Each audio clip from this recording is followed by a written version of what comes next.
সিলেটের ফেঞ্চুগঞ্জের কোনো এক প্রাইমারি স্কুলের একজন প্রধান শিক্ষিকা বিটুরা রিপাল, তার একটা টিকটক ভিডিও ভাইরাল হয়ে গেছে। ওই যে এই গানটা, শ্রাবণের মেঘগুলো জড়ো হলো আকাশে।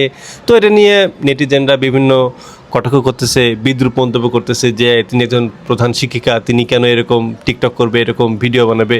তো আমাদের দেশের সুশীল বুদ্ধিজীবীরা প্রধান শিক্ষিকার পাশে দাঁড়িয়েছে, বলতেছে যে টিকটক করারই খারাপ, তো তিনি দিতেই পারেন। তো ঠিক আছে, আমার সমস্যা নাই, তিনি নাচ গান করুক, বিকিনি পড়ুক, সেটা তার ইচ্ছা মতো তিনি উলঙ্গ হয়ে যে যা ইচ্ছা করুক, আমার ভাই কোনো সমস্যা নেই। এটা তো বাংলাদেশ, সব কিছু করা যায়, তাই না? আমি সুশীলদের উদ্দেশ্যে কয়েকটা কথা বলি। কথা হচ্ছে যে এই যে তোরা সুশীলরা, তোরা জানিস তোরা একটা হারামজাদা। কেন হারামজাদা বলি? কারণ তিনি টিকটক করেছেন, তার বিরুদ্ধে বিভিন্ন জন মানুষ কটাক্ষ করতেই পারে বা বিদ্রূপ মন্তব্য করতেই পারে, কারণ তিনি শিক্ষক বা শিক্ষিকা হিসেবে এই ধরনের কর্মকাণ্ড সহজে মেনে নেওয়া যায় না। এটা বাংলাদেশ। তো প্রাইমারি স্কুলগুলোতে কি পড়াশোনা হয়? ঠিকমতো তাদের শিক্ষা দেওয়া হয়? এই প্রাইমারি স্কুলগুলোতে শিক্ষক এবং শিক্ষিকারা যারা আছে, এরা কখন যায় কখন আসে? এছাড়াও গত এক দশক ধরে এই প্রাইমারি স্কুলগুলো থেকে শিক্ষার্থীদের ঝরে পড়ার হার কী পরিমাণ বৃদ্ধি পেয়েছে তোরা জানিস? এই হারামজাদারা, তখন কথা বলিস না কেন? এই প্রাইমারি স্কুলগুলোতে শিক্ষার অবকাঠামো মান, একটা ভালো স্যানিটেশন বা একটা স্বাস্থ্য ব্যবস্থা, শিক্ষা ব্যবস্থা, কোনো কিছুই ঠিক নেই। ভালো যে একটা শিক্ষার মান দরকার, বলা যায় যে একটা শিক্ষা প্রতিষ্ঠানে যা যা দরকার তা আছে। তো সেই বিষয়ে কখনো প্রতিবাদ করেছিলি? কখনো বলেছিলি যে এসব প্রাইমারি স্কুলে কত দরিদ্র পরিবার ছেলেমেয়েরা পড়ে, তাদেরকে ভালো মনে একটা শিক্ষা দেওয়ার কথা কখনো বলেছিলি? খুব তো বলিস তোরা যে হ্যাঁ, ইনি শিক্ষিকা, বিশ্ববিদ্যালয় থেকে আসছে, কত ভালো পড়ায়, তিনি শিক্ষার্থীদের স্মার্ট শিক্ষা দিচ্ছে। তো এত যখন স্মার্ট শিক্ষা দিচ্ছে, দেশে এত অশিক্ষিত মূর্খের সংখ্যা বেড়ে যায় কেন?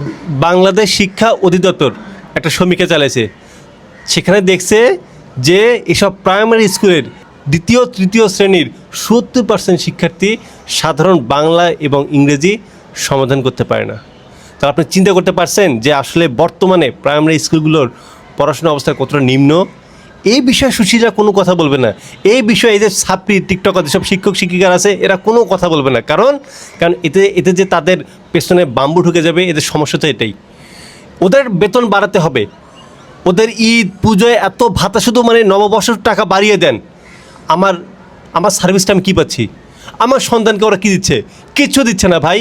ওরা খায় দায়, ওরা ঘুরে বেড়ায়, ওরা মজা মাস্তি করবে, মানে ওরা ওদের সন্তানদেরকে ভালো শিক্ষা ব্যবস্থা করবে, পাশাপাশি আবার ইংরেজি মিডিয়ামে তো পড়াবে। অথচ আমার সন্তানকে এত প্রাইমারি স্কুলে এত আশা করে দিয়েছি সরকারি প্রতিষ্ঠানে, তারা একটা ক কীভাবে লিখবে, কীভাবে একটা বাংলায় উচ্চারণ করতে হয়, রিডিং পড়তে হয়, আর ইংরেজি কথা নাই বা বললাম। তো এই হচ্ছে আমাদের দেশের প্রাইমারি শিক্ষা ব্যবস্থা, আর এই হচ্ছে আমাদের প্রাইমারি স্কুলের ছাত্রী শিক্ষক শিক্ষিকার আচার আচরণ। তোরা যখন একটা দেশের জন্য যাদের দরকার, তোরা তো সেই বিষয়ে কথা বলিস না। কীভাবে দেশের মধ্যে একটা গণ্ডগোল পাকানো যায়, তোরা হচ্ছে এই জাতের, এই জন্য বলি তোরা হচ্ছে হারামজাদা। আর আমাদের দেশে কিছু কতিপয় শিক্ষকেরা, তারা দেখতেছি তারাও টিকটক করতেছে যে শ্রাবণের মেঘগুলো জল হলো আদর্শ। রেসপেক্ট রেখে বলতেছি, পড়াতে পারেন? শিক্ষার্থীদের পড়াতে পারেন?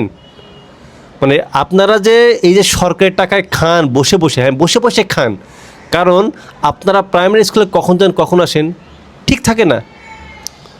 মানে শিক্ষার্থীরা যে আসবে কি আসবে না তার ঠিকমতো পড়াশোনা আপনার তো কোনো গায়ে লাগে না, কারণ ওরা তো আপনাদের সন্তানরা। আপনাদের সন্তানরা তো এসব ছোটোখাটো প্রাইমারি স্কুলে পড়ে না, কারণ আপনারাও জানেন এসব প্রাইমারি স্কুলে আসলে পড়াশোনা হয় না। যদি এত ভালো পড়াশোনা হতো, এই যে বলতেছে না ফটর ফটর করে যে প্রাইমারি স্কুলগুলোতে এই যে তিনি একজন স্মার্ট শিক্ষিকা, তো এতই যখন স্মার্ট শিক্ষিকা, তো আপনাদের সন্তানদের পড়ান না কেন এইসব স্মার্ট শিক্ষক শিক্ষিকার কাছে? কেন এত বেশি টাকা খরচ করে শহরের ওসব দামি দামি স্কুলগুলোতে পড়ান?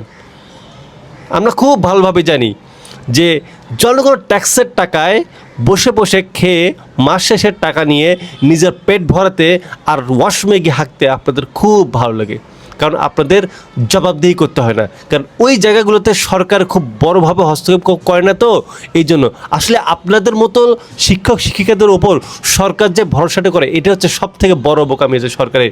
এইসব প্রাইমারি স্কুলগুলোতে আসলে আমি যেটা বলি, বন্ধ করে দেওয়া উচিত, আসলেই বন্ধ করে দেওয়া উচিত। কারণ জনগণের টাকা দিয়ে সব অপদার্থ মূর্খ একটা অশিক্ষিত সমাজ গড়ার চাইতে আর এইরকম টিকটক ছাত্রী শিক্ষক শিক্ষিকা দেখার চাইতে এসব বন্ধ হওয়া অনেক ভালো। মাদ্রাসা নিয়ে বিভিন্ন ট্রল করে, এটা নেই ওটা নেই ওটা নেই। হ্যাঁ ঠিক আছে, বুঝলাম যে মাদ্রাসা শিক্ষা ব্যবস্থা খারাপ, সে বলদ খারাপ, অনেক কিছু হয়। তো প্রাইমারি স্কুলগুলোতে কী হয়? পড়াশোনা হয়। আপনারা তো এই দেশের জনগণকে বৃদ্ধাঙ্গুলি দেখান, জনগণের ট্যাক্সের টাকা চলেন। তো জনগণ ট্যাক্সের টাকা চলেন, আপনাদেরকে টিকটক করার জন্য আপনাদেরকে পাঠাইছে ওখানে। যদি মন করতে না চায়, আউট, চাকরি করার কোনো প্রয়োজন নেই। লক্ষ লক্ষ বেকার তরুণ তরুণী আছে। টিকটক করানোর জন্য আমাদের সন্তানদেরকে এইসব প্রাইমারি স্কুলে দেয়নি। ভালো শিক্ষা তো দিতে পারে না। যে পরিবারের সন্তান ঠিকমতো পড়াশোনা করে না, ওই সন্তানের পিছিয়ে ওর বাবা মার টাকা ঢালে, ওকে যা চায় তাই দেয়। তো আপনি আমার সন্তানদেরকে ঠিকমতো সার্ভিস দিতে পারেন না, আমার ট্যাক্সের টাকা চলবেন, তো আপনাকে আমি কেন রাখবো? সরকারকে বলবো কঠোর হস্তে এসব টিকটকের ছাত্রী শিক্ষক শিক্ষিকাগুলো যে আছে এদেরকে কঠোর হস্তে দমন করুন। ফাজলামও মনে করেন, তাই না?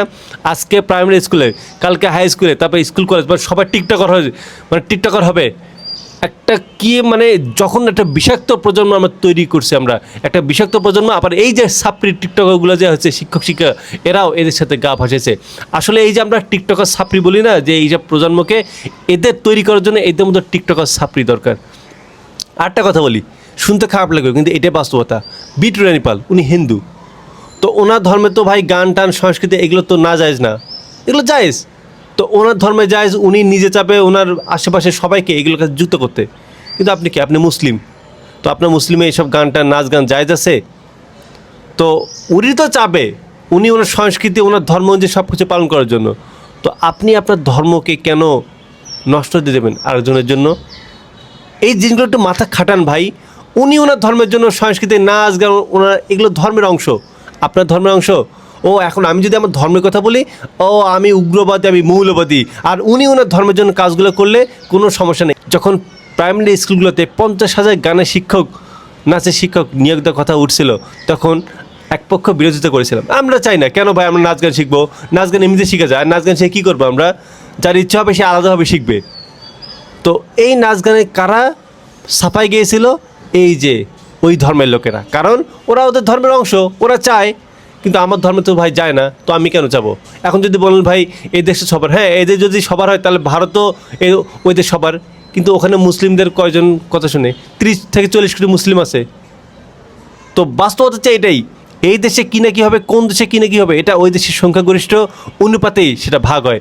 অত নাটক বললে কোনো লাভ নাই যে এই দেশে সবাই ভোগ করার অধিকার আছে। এইসব নাটকবাদী এখানে চলবে না।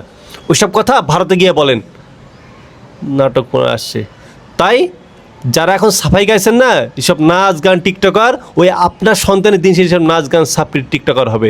যদি পারেন তাই নিজের সন্তানদের মতো করে ওসব বাচ্চাদেরকে একটু পড়াশোনা করেন, না হলে আপনাদের মতো এই সাপড়ি টিকটকার প্রজন্ম, এইসব শিক্ষার্থীরা, আমরা চাই না এরকম একটা বিষাক্ত প্রজন্ম তৈরি হোক।